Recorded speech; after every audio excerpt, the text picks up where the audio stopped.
خوش آمدید، ایک بار پھر آپ کی خدمت میں حاضر ہیں اور آپ دیکھ رہے ہیں رحمت رمضان کی روح پرور نشریات، اور چلتے ہیں اس سیگمنٹ کی جانب جس میں ہمارے بہت ہی پیارے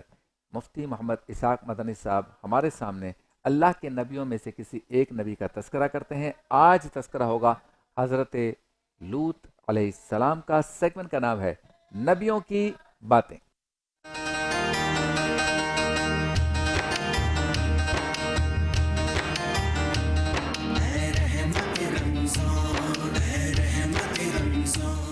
جی مفتی صاحب، حضرت لوط علیہ السلام۔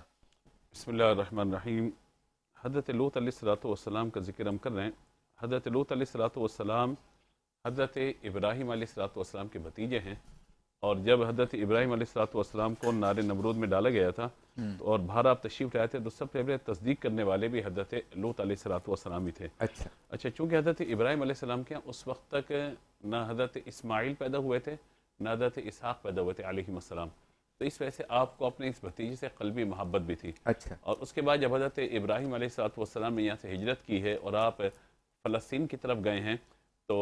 آپ شہر اردن کی طرف پھر روانہ ہو گئے، تشریف لے گئے۔ اچھا، اللہ تبارک و تعالیٰ نے حضرت ابراہیم علیہ السلام کی دعا سے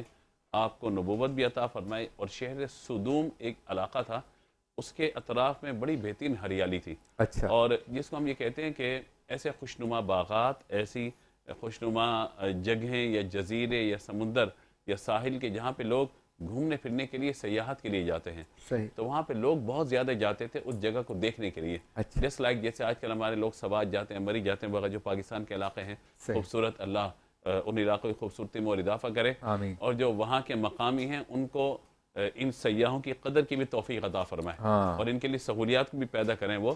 کیونکہ سیاحت ہمارے ایک بہت بڑا معاملہ ہے جو ابھی تک ہمارے یہاں ایک بہت اچھی انڈسٹری نہیں بن پائی ہے، تو دنیا بھر میں دائرے کی انڈسٹری ہے، تو یہ لوگ بھی وہاں پہ جاتے تھے سیاحت کے لیے، باغ دیکھتے تھے، وہاں پہ رہتے تھے، اور جب گرمی کا موسم ہوتا تھا تو لوگ ان اپنی علاقوں سے نکل کر، اپنی جگہوں سے نکل کر وہاں پہ جایا کرتے تھے۔ جیسے جسٹ لائک آج بھی ایسا ہوتا ہے کہ لوگ گرمی کے موسم میں یہاں سے نکل کے ٹھنڈے علاقوں کی طرف جاتے ہیں،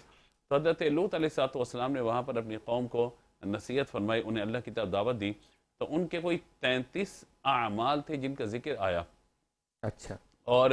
اشارتاً تو بہت ساری جگہوں پر ہے، تفصیلی مقامات جو ہیں قرآن پاک میں 8 جگہ پر اللہ تبارک و تعالی نے آپ کا ذکر فرمایا۔ سورہ اعراف میں ہے، سورۃ الہود کے اندر ہے، سورہ حجر کے اندر ہے، سورہ شعراء، سورہ نمل، سورہ عنکبوت، سورہ صافات اور سورہ قمر۔ یہ 8 صورتیں کہ جہاں پہ حضرت لوط علیہ السلام اور آپ کے قوم کے واقعات کو بالتفصیل اللہ تبارک و تعالی نے ذکر فرمایا۔ اچھا، ان میں 2 بڑی برائیاں تھیں، باقی تو اور بھی برائیاں تھیں، لیکن 2 بڑی برائیاں تھیں۔ ایک تو کامن جو بت پرستی ہے اس کا معاملہ تھا،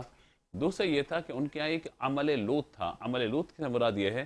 کہ یعنی قوم لوط کی جو برائی تھی وہ یہ تھی کہ مردوں کے ساتھ بدفعلی کرنا، یہ ان کے یہاں بڑی برائی تھی۔ یعنی اپنی ازواج کو چھوڑ کے، خواتین کو چھوڑ کے، بیوی کو چھوڑ کے وہ مردوں کے ساتھ اور نوجوان بچوں کے ساتھ برے افعال اور برے اعمال کیا کرتے تھے، اور حضرت لوط علیہ السلام نے انہیں نصیحت بھی فرمائی کہ تمہارا یہ عمل مناسب نہیں ہے، اللہ کی ناراضی کا سبب ہے۔ اچھا، جب وہ دیکھا انہوں نے کہ لوط علیہ السلام اس پر بہت زیادہ ہمیں جو ہے نصیحت کر رہے ہیں، تو انہوں نے ایک اور برا کام شروع کر دیا۔ وہ یہ کیا کہ وہ لوگ جو سیاحت کے لیے آ رہے ہوتے تھے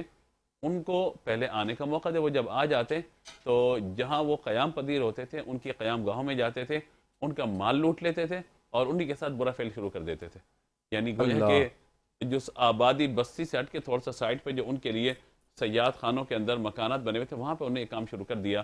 تو پھر یہ ہوا کہ اللہ تبارک و تعالی نے فرمایا کہ دیکھو اللہ نے تمہیں اتنے بہترین باغات عطا فرمائے، اتنے بہترین پھل بھی عطا فرمائے، اتنا سب کچھ عطا فرمایا، لیکن تم ان چیزوں کو چھوڑ کر ان چیزوں کی طرف آ رہے ہو۔ تو ایک وقت رہا کہ آپ سمجھاتے رہے نصیحت کر، لیکن ان کے دل پہ اس نصیحت کا کوئی اثر نہیں ہوا، یہاں تک کہ اللہ تبارک و تعالی نے ان پر عذاب کو نازل کرنے کا ارادہ فرما دیا، اور ان پر عذاب کی پوزیشن یہ بنی ہے کہ حضرت جبریل امین علیہ السلام کو اللہ تبارک و تعالی نے حکم فرمایا کہ آپ جائیے اور اس بستی کو اپنے پروں پر اٹھائیے۔ اچھا، یعنی بالکل نیچے جیسے ہوتا ہے، ہم نیچے کسی ہاتھ ڈال کے اوپر اٹھا لیتے ہیں، جبریل سے اس بستی کو اپنے پروں پر اٹھاتے ہیں اور اوپر لے جاتے ہیں۔ اچھا، اوپر لے جا کے آسمان تک لے جا کے اس کو بالکل الٹ دیتے ہیں، اور اس کے بعد اللہ تعالی نے اس کثرت سے پتھروں کی بارش فرمائی ہے کہ اس قوم میں سے کوئی بھی شخص باقی نہیں رہا۔ جو مسلمان تھے وہ ایمان والے ہوئے، لیکن سب کے سب برباد ہو گئے۔ لیکن یہ بات سمجھنے کی ہے کہ آج بھی وہ عمل کہیں نہ کہیں ہماری قوم کے اندر اللہ۔ موجود ہے۔ مرد کا مرد کے ساتھ، عورت کا عورت کے ساتھ بدفعلی کرنا ظاہر ہے کہ اس کو شدید ترین گناہ کہا گیا، اور یہاں تک فقہا نے اس کی سزا بیان فرمائی ہے کہ ایک دیوار کے نیچے ان کو کھڑا کیا جائے اور دیوار ان کے اوپر ڈال دی جائے اللہ۔ تاکہ وہ ہلاک و برباد ہو جائیں اور یہ عمل جو ہے پھر ختم ہو جائے۔ تو کہیں بھی یہ عمل ہو، اس عمل کی مذمت ہی ہونی چاہیے اور اس عمل کی حوصلہ شکنی ہونی چاہیے، اور اللہ تبارک و تعالی نے جو جائز طریقے سے خواہشات کو پورا کرنے کا نکاح کا سلسلہ رکھا ہے اس کو باقی رکھنا چاہیے، اس سے استفادہ کرنا چاہیے۔ کیا بات ہے۔